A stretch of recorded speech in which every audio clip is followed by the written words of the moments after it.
નમસ્કાર મિત્રો, જય માતાજી, જય શ્રી રામ, જય હો મહાબલી હનુમાન. અને ફરી એકવાર સ્વાગત છે તમારું, છું તમારો રાજ. અને આજે એક એવી જગ્યાએ જવાનું છે જ્યાં ડુંગર આવેલું છે અને હોડાવાળીમાં ખોડિયાર કહેવાય. ત્યાં ઘણી બધી ગાયો અને ગૌશાળા, બહુ સરસ મજાનું ગૌશાળા છે, ઊંટ પણ છે અને ઘણા એવા પશુ પંખી ત્યાં રાખેલા છે. તો આપણે એ પણ જોશું, માતાજીના દર્શન પણ કરશું. અને અત્યારે ફાઇનલી બહુ સરસ મજાનું લોકેશન છે. અહીંયા ઘણા બધા પ્રાણીઓ અહીંયા પણ રહે છે. તો બસ હવે નજીક જ આપણે પહોંચવા આવ્યા છીએ. તો બસ ત્યાં જઈને તમને બતાવું, વિડીયો સ્કીપ નહીં કરતા. મળીએ હોડાવાળીમાં ખોડિયાર. જય હો માં ખોડિયાર.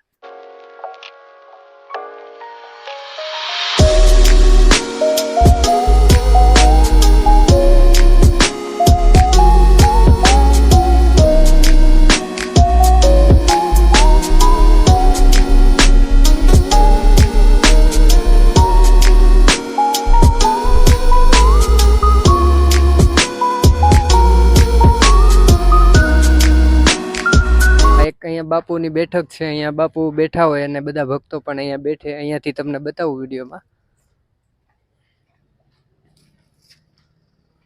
એનું નેચર જ એવું છે. જો ખિસકોલા અને ચકલા ને એવું બધા અહીંયા બાપુ હોય ને અહીંયા બેઠા હોય. તો બહુ સરસ મજાનું છે. ખોડિયારમાંનું પહેલું અહીંયા સ્થાન છે.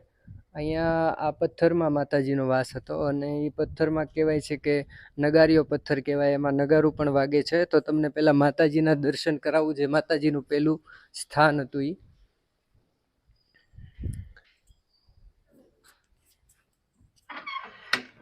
આ જે હતું એ માતાજીનું પહેલું સ્થાન છે, પથ્થર ઉપર છે. આ માતાજીનું પહેલું મંદિર હતું અને બાપુ આવ્યા પછી આ એટલું બધું ડેવલપમેન્ટ થયું છે. આ મંદિર પણ બનાવ્યું છે બાપુએ 12 વર્ષની અંદર. બાપુના ભજન અને માતાજીની કૃપાથી આ બધું અહીંયા હાલે છે. 5 થી 6 હજાર ગાયોનું ભરણ પોષણ થાય છે. ઘણા બધા પશુઓ પંખીઓ છે અહીંયા.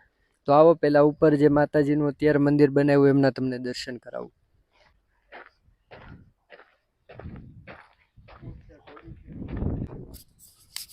તાળું માર્યું.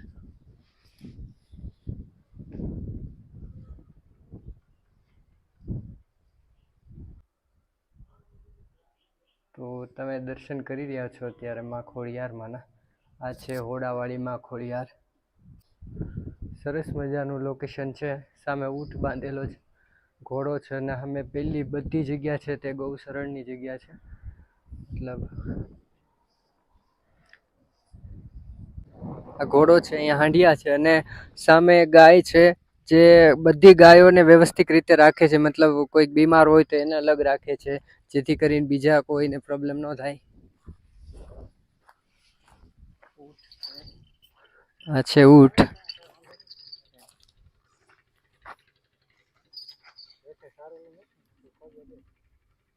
બીમાર છે એટલે એને નોખી રાખી છે. તો બહુ વ્યવસ્થિત રીતે ગાયોને રાખે છે. 5, 6, 7 હજાર ગાયો છે. અહીંથી તમને દેખાય છે, જુઓ સામે ઉપર છે ત્યાં છે. એવા 2-3 જગ્યાએ ગાયોને અલગ અલગ રાખેલી છે. મતલબ એમને અનુકૂળ આવે એવી રીતે રાખે છે. બીમાર હોય તો એને નોખી તારવીને રાખે. આ જે છે એ બાપુને રહેવા માટે છે. બાપુ અહીંયા આરામ કરતા હોય છે અને અહીંયા એક સરસ મજાનું આશ્રમ ટાઈપ બનાવેલું છે. પણ એટલી ગાયું છે, પહેલાં તમને અંદર જઈને બતાવું.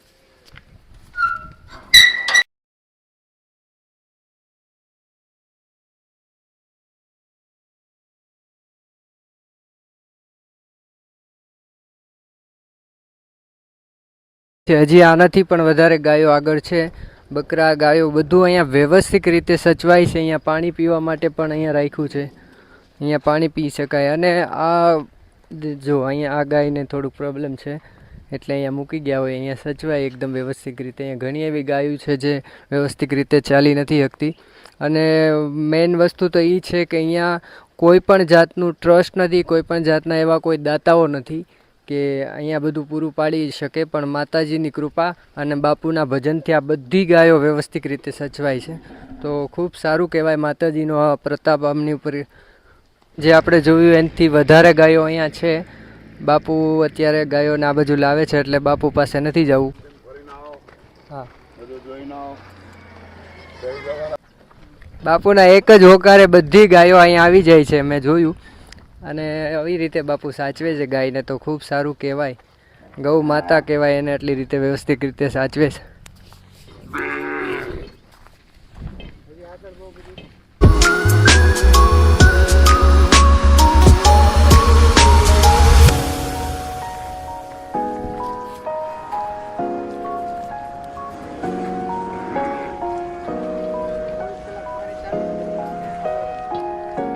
ચોવીસે કલાક પાણી અહીંયા ચાલુ હોય છે, પાણીનું માતાજીના કૃપાથી.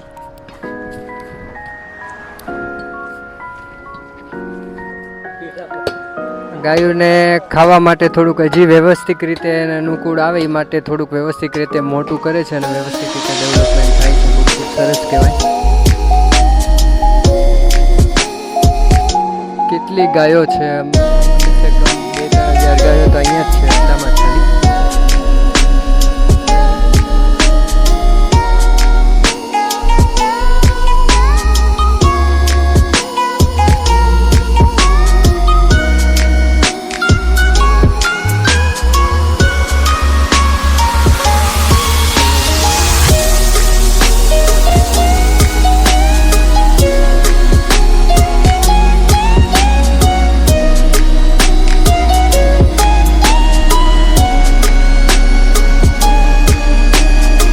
કેવું લાગ્યું તમને હોળાવાળીમાં ખોડિયાર માતાનો મહિમા અને બાપુનું ભજન? તો બાપુને મારી તરફથી ખૂબ ધન્યવાદ, કારણ કે અહીંયા 6-7 હજાર ગાયોનું એ ખડે પગે અહીંયા સેવા કરે છે, જે આપણી ગૌ માતા કહેવાય એનું સેવા કરે છે. તો ખૂબ ખૂબ આભાર. અને અહીંયા કોઈ એવું ટ્રસ્ટ નથી, કોઈ ફિક્સ દાતાઓ નથી. ઘણા આ ભાઈ એક ટ્રેક્ટર લઈને હજી હાલમાં આવ્યા છે અત્યારે, એવી રીતે બધા અહીંયા આપી જાય છે. એટલે બહુ સારું કહેવાય કે આવી રીતે કરવું જોઈએ. અને હું તો કહું છું કે જો તમારી પાસે એવું કાંઈ હોય અહીંયા ગાયોને દેવા લાયક તો તમે જરૂરથી અહીંયા મોકલજો, અહીંયા આપજો, કારણ કે એટલી ગાયોનું ભરણ પોષણ થાય છે તો ખૂબ સારી વાત કહેવાય. અને હવે મળીએ નવા વિડીયોમાં એક નવા ઇતિહાસ સાથે. ત્યાં સુધી મારી ચેનલને લાઇક, સબસ્ક્રાઈબ, કમેન્ટ કરી રાખો. તો મળીએ નવા વિડીયોમાં. જય શ્રી રામ, જય હો.